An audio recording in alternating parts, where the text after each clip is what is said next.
Hey guys, কেমন আছো তোমরা সবাই? আর আমি আজকে সকাল সকাল উঠেই দেখি আমার আগেই সূর্য মামা উঠে গেছে।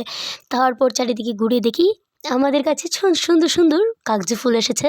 কার কার বাড়িতে এরকম কাগজি ফুল আছে আমাকে কমেন্টে জানিয়ে দিও।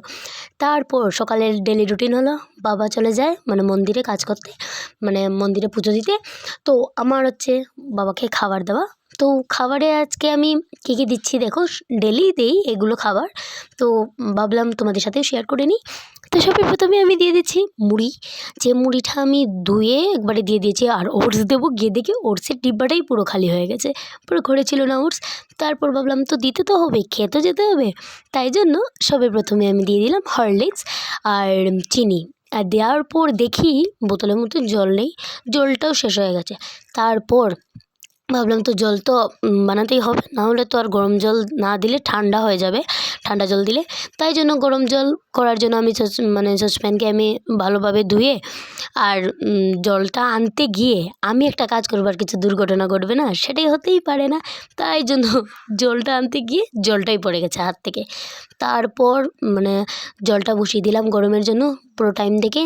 তারপর দেখি গরম জল হয়ে গেছে। তারপর জলটা দিয়ে তারপর অনেক গুটি উঠিয়ে তারপর এটা রেডি করলাম। এটা না খেতে এত টেস্ট নেই, না, কিন্তু খেতে কিন্তু ভালো, অল্প অল্প ভালো। আমার জানি না, আমার ভাল লাগে না, বাট বাবার ভাল লাগে এটা। তারপর আমি 2-3টা বিস্কুট দিয়ে একবারে ভালোটিকে ম্যাশ করে দিয়ে বাবাকে দিয়ে দিলাম, কারণ এটা না খেতে বাবার অনেক ভাল লাগে। আর এটা যত সময় পেটে থাকবে এত সময় এত ক্ষুধা লাগবে না, যতক্ষণ ভাত না খাওয়ার পর যতক্ষণ ক্ষুধা লাগে না, যা লাগে এরকম লাগবে না। তো সেটা না হওয়ার জন্য প্রথমে আমি সবগুলো বানিয়ে দিলাম।